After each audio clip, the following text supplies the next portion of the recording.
আলাইকুম। এটা আমার দাদা বাড়ি চট্টগ্রামে। আমি আমার মা বাবার সাথে আসছি। এখানে এখানে আমরা হালকা বাইরে আসছি।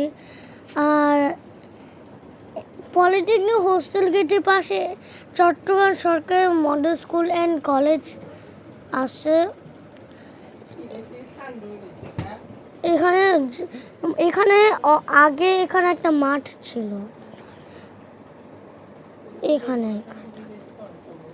আর পিছে গাড়ি টাড়ি যাচ্ছিল। মডেল স্কুলের সামনে অনেকগুলো ছবি আছে জুলাই মাসে। এগুলো ছবি ছাত্র আন্দোলনে আঁকা হয়েছে। আর